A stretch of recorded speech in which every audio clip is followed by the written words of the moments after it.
No vídeo de hoje do canal do Nicola te conto sobre as várias ofertas por Abel Ferreira, técnico do Palmeiras. Falo também sobre a nova esperança do São Paulo para o comando de ataque, e não é o Facundo Milan.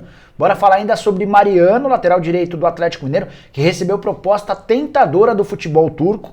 Lacava, enfim, é jogador do Santos. Vanderlei Luxemburgo foi anunciado nessa terça-feira como novo técnico do Cruzeiro. A faxina pela qual o Internacional vai passar nos próximos dias, além de detalhes sobre a chegada de Hernanes no esporte. Tudo isso a partir de agora, não sem antes pedir para vocês deixarem like, para se inscreverem no canal. Lembrando que tem programa do Nicola a partir das 8 horas da noite, combinado? Bora começar o vídeo falando sobre Hernanes, enfim anunciado como novo jogador do esporte. E o que chama mais atenção é que esse contrato, assinado até dezembro, prevê salário fixo de apenas R$50 mil por mês.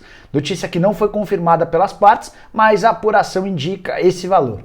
Isso equivale a 20 vezes menos do que o Hernanes ganhava nos tempos de São Paulo. O Hernanes salta ou cai de um salário de R$1 milhão por mês para algo na casa de 50 mil mensais com a camisa do esporte. A diferença é que ele rescindiu o contrato com o São Paulo e vai ter uma compensação financeira nos próximos meses, o que diminui o impacto desse número gigantesco, além de bônus previstos no seu vínculo com o esporte, que podem fazer com que ele aumente os seus vencimentos. Esses bônus estão atrelados à performance. Se o Hernanes for bastante utilizado, certamente vai ganhar mais do que esses 50 mil mensais, que vão fazer dele um dos jogadores mais baratos do futebol brasileiro.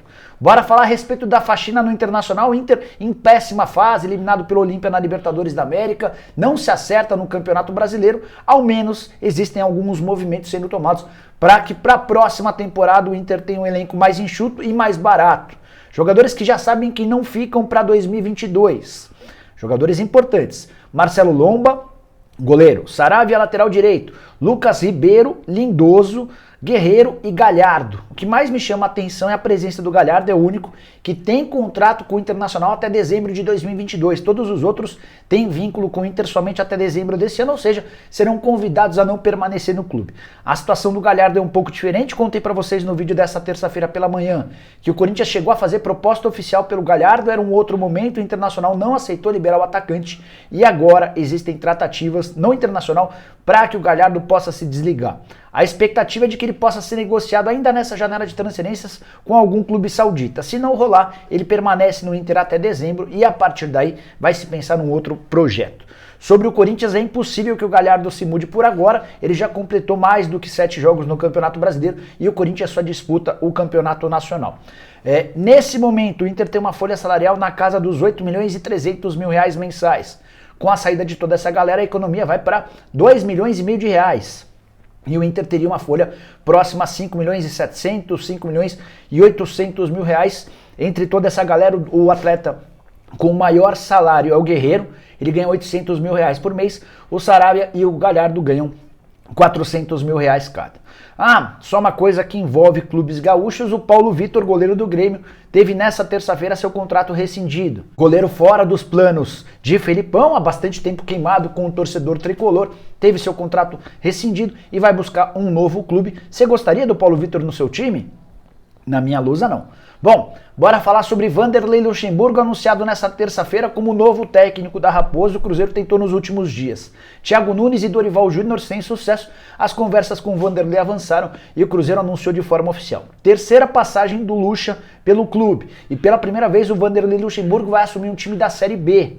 Curioso para saber qual a capacidade dele de influenciar nesse Cruzeiro que vive fase horrorosa. 9 jogos sem vitória, 13 pontos em 15 rodadas, é só o 18º colocado na segunda divisão. Enfim, tudo conspira contra. Cruzeiro também tem 2 punições na FIFA que o impedem de contratar jogadores, salários atrasados. Em outubro vem mais uma punição de R$5,5 milhões da FIFA. Se o Cruzeiro não pagar, vai ser rebaixado para a terceira divisão. É de longe o desafio mais complexo e complicado da carreira de Vanderlei Luxemburgo. Me lembra um pouquinho o que aconteceu na temporada passada com o Felipão no mesmo Cruzeiro. O Felipão não conseguiu o acesso à primeira divisão, embora tenha feito o Cruzeiro melhorar, especialmente num primeiro momento. Antes de mudar de assunto, só lembrar que o Ricardo Rocha tem uma proposta em mãos do Cruzeiro para assumir a condição de diretor técnico, no lugar do David. Isso ainda estava sendo discutido até a gravação desse vídeo. E o Pedrinho BH, investidor, torcedor fanático do Cruzeiro, um cara que ajuda há bastante tempo, vai participar com pagamentos de parte dos vencimentos do Vanderlei Luxemburgo. Pedrinho também se comprometeu a tentar, na medida do possível, colocar os salários dos atletas em dia. Bora falar sobre o Santos e Lacava, o meio atacante venezuelano que já namorava o Peixe há bastante tempo. Enfim, nessa terça-feira, a confirmação de que o martelo foi batido. A informação foi divulgada primeiro pelo jornalista Mário Alberto Sanches.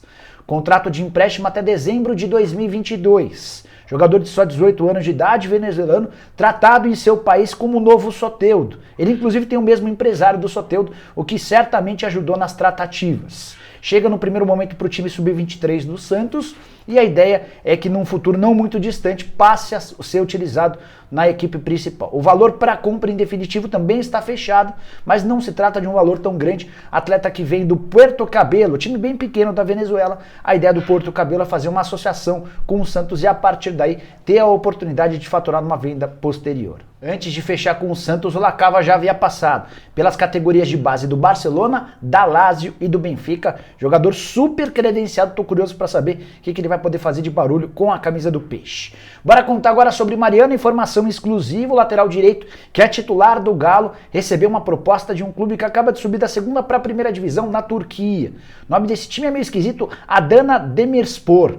Time que já contratou recentemente o Balotelli, fechou também com o argentino Lucas Castro e tenta a contratação do Davi Luiz. Conversei com o empresário do Davi, ele descartou esse acordo, mas na Turquia e também a Sky Sports da Inglaterra afirmam que as negociações entre o Adana e o Davi Luiz estão bem quentes. Sobre o Mariano, esse time já fez uma proposta oficial, essa proposta foi enviada através do representante do Mariano, o Marcelo Robalinho, mas apesar de ser uma cifra astronômica em termos de salário, o Atlético não tem a intenção de liberar o Mariano, até porque teria direito a uma compensação bem pequena. Jogador já veterano, não valeria a pena a receita que o Atlético teria e o Atlético já descartou o negócio. A intenção do Galo nesse momento, se é para vender algum jogador da lateral direita, é vender o Guga, jogador mais novo, com enorme capacidade de rendimento futuro e um ativo bem mais interessante. Mariano também não faz muita questão de voltar para a Turquia, já fez muito sucesso com a camisa do Galatasaray entre 2017 e 2020. Vive um momento bom com a camisa do Galo depois de algumas partidas de muita dificuldade, especialmente no início da passagem dele. Nesse momento está super tranquilo, está super realizado e vai permanecer no Atlético Mineiro para o restante da temporada. Não deve ser uma preocupação do torcedor atleticano. Bora falar agora sobre o São Paulo, tricolor que não consegue contratar um centroavante. Tenho trazido nos últimos vídeos nomes e discussões internas, quem pode e quem não pode chegar.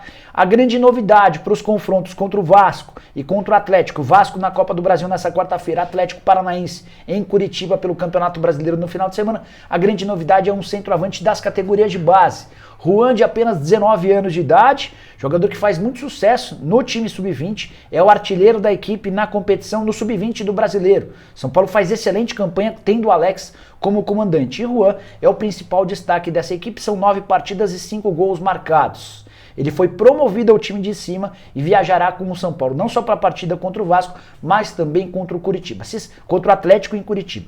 Se vai ser utilizado, é só o tempo vai responder, mas essa subida do Juan, ela serve para responder a uma pergunta de vocês. Muita gente, muitos São Paulinos vem questionando se o Facundo Millan, atacante uruguaio de 20 anos de idade, que foi contratado por empréstimo para a base, não poderia ser a alternativa do São Paulo para resolução de gols. Eu venho dizendo que não fazia muito sentido se ele não consegue nem ser titular do time sub-20. O titular é justamente o Juan, que tem números bem mais expressivos. Eu falei dos 9 jogos e 5 gols. O Millan tem 8 jogos e apenas 1 gol marcado.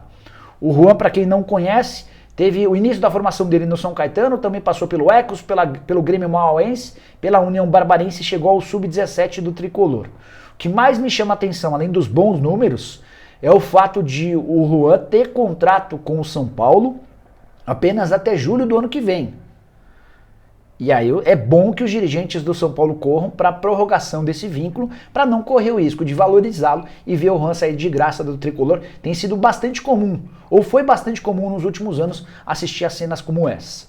Só antes de mudar de assunto, vale a lembrança de que o Juan já fez uma partida pelo time profissional de São Paulo, foi em 2019, na última rodada do Campeonato Brasileiro, ele atuou por 52 minutos no confronto contra o CSA, não conseguiu balançar as redes. Quero fechar o vídeo falando sobre Abel Ferreira e repercutir uma informação divulgada pelo ESPN.com.br. O site trouxe detalhes de uma proposta de um clube francês por Abel Ferreira. E de acordo também com a apuração do ESPN, já é a quarta proposta recebida pelo Abel desde dezembro. O Abel chegou em novembro no Palmeiras e um mês depois já começou a ser assediado por clubes do exterior. Teve uma oferta saudita, teve uma oferta do Fenerbahçe, agora essa proposta de um clube francês cujo nome não foi revelado, além de uma quarta que ninguém soube o interessado. A curiosidade é que se aceitasse essa oferta do clube francês, o Abel teria direito a um salário de 2,5 milhões de euros livre de impostos por temporada. Isso equivale a dizer que ele ganharia cerca de 1.300.000 reais mês. Repito, com todos os impostos pagos pelo clube, esse 1.300.000 seria líquido, que cairia nos cofres dele. No Palmeiras ele ganha 800.000 reais brutos, uma baita diferença. Ele praticamente dobraria seus vencimentos em caso de sim para a proposta. Já recusou a oferta, tá feliz, tá animado com a continuidade no Palmeiras. Aquela situação de algumas semanas atrás, de muito ruído entre o técnico e o presidente Maurício Gagliotti, foi superada. O Palmeiras decolou no Campeonato Brasileiro, é líder da competição, segue também vivo na Libertadores da América, tem confronto contra o São Paulo de quartas de final. E o Abel quer encerrar esse ciclo, ele quer disputar mais títulos e sair do Palmeiras somente mais pra frente, com mais conquistas e ainda mais valorizado pelo torcedor do Palmeiras. Bom, pessoal, eram essas as informações que eu queria dividir com vocês. Espero que vocês tenham curtido o vídeo. Deixem like por aqui. Só lembrando, programa do Nicola começa às 8 horas da noite desta terça-feira. Vamos falar muito sobre mercado, sobre as últimas do dia. A gente vai trazer o Bruno Mussi, que é o CEO da Arena MRV, para trazer todos os detalhes de como é que andam as obras do estádio atleticano. Também vamos bater um papo bem legal com o Souza, ex-jogador do São Paulo, do Fluminense, da Portuguesa, hoje comentarista dos Donos da Bola, o programa do Neto. Ele vai bater um papo com a gente, tudo isso a partir das 8 da noite. Combinado? A gente se vê. Tchau, tchau.